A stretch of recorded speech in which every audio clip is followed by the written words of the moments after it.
Hi everyone, how you all doing?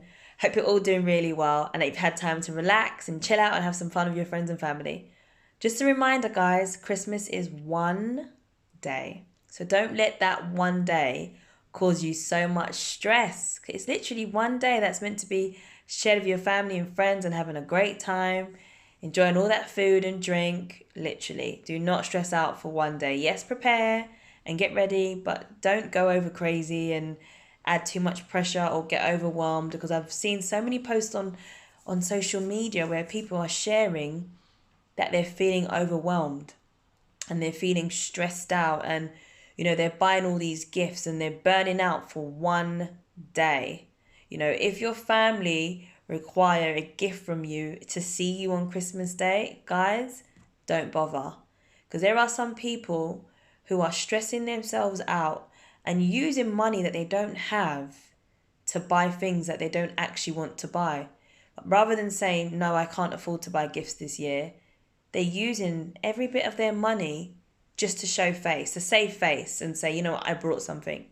And I'm not saying don't give gifts, but I am saying know what you can afford. And if you can't do something, it's okay to say no. No is a complete sentence, guys. No. Because yes, after Christmas is gone and you've bought all these presents, you got to make sure you're good.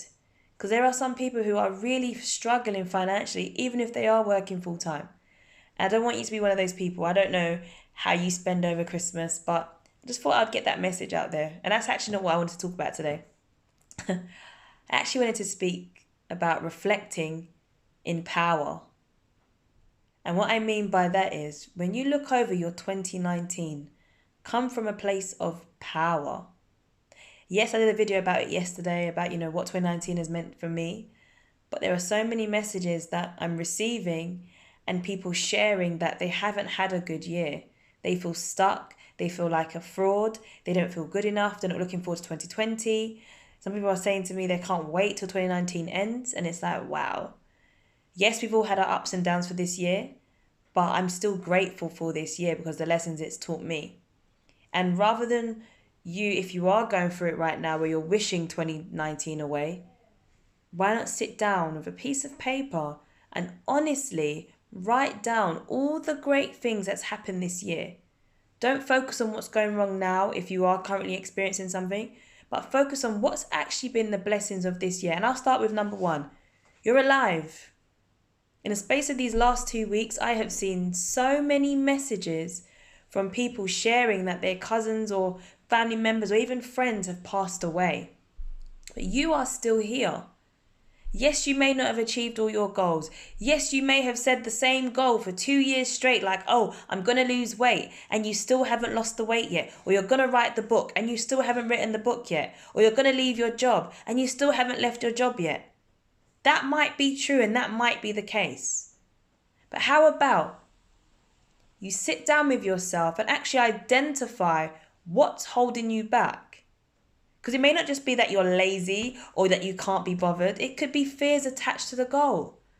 You might be afraid that, if I set on this goal to lose the weight, how am I going to look? Even though you want to lose weight, you might fear what you might look like when you lose the weight. Even though you want to leave your job, because you've got so comfortable with the staff and go into that building, you don't want to change your routine, even though your bank account is telling you you need a new job. What is it that you want to do with your life? So reflect from a place of power, not from a place of guilt or regret. You've got no time for those emotions. 2020 is fast approaching. We are entering another decade, guys. Another decade. Oh my God.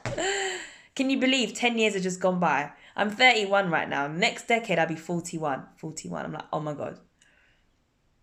But that's beside the point. Reflect from a place of power. Write down all key learnings from this year. What didn't work out as well in this year? What goals are you still struggling to achieve? And ask yourself, do you actually want this thing that you say you want to achieve? And if you don't, it's okay to change your mind. Sometimes we feel that when we share that we want to do a goal and we're setting out to achieve this goal, and we think, oh, I changed my mind, I don't want to do it anymore, that you have to stay with it because you've shared publicly that you're going to do this thing. No, that's not true. If you change your mind, it's okay to change your mind. Replace it with another goal that sets your heart on fire, that has you waking up in the morning ready to go for it. Don't stay stuck because you're afraid of what people will say about you. People don't pay your bills. You do. People can't buy your happiness. Only you can really make yourself happy. Even if you do have material things that makes you happy, are you really happy inside? Because that's what counts, right? When no one else is there. Because guess who you're spending the rest of your life with? You. You are the person that's going to be with you forever. So it's vital that you make sure you are happy and you're doing the things that you love. Because life is short, people. We always hear it at funerals especially. Life is too short. And when it's your time to go, do you want to really say to yourself, I lived on this earth, but I never really lived. I just survived. I just got by. I had to wear a mask and pretend that I was happy, but every single day I was stressed, overwhelmed, depressed, stuck, confused, lack of clarity. Is that what you want? And if that isn't, and if that has been your story, you know what's amazing right now? You can change your story. Your story can change. But you have to make that decision. And that's why I'm saying reflect from a place of power. Go over your year. I'm going to do the same thing for myself and find more lessons so that I'm ready for 2020. So I'm ready to also take my clients on a journey too, because I believe that you can't take someone somewhere that you've never been. So if I'm giving the advice to you to reflect in power, I'm going to do the same. And I'm going to do another video sharing what I've discovered also. So that's it for me today. Reflect from a place of power. Look over your 2019 from a place of power. Reflect on what worked, what hasn't worked. You know, what are the things that you're going to change for 2020? Who do you need to become to achieve your goals for 2020? And I'll leave it at that. Have a wonderful evening. I wish you all a fantastic Christmas and a wonderful New Year. Cool. Take care and I'll speak to you soon. Bye.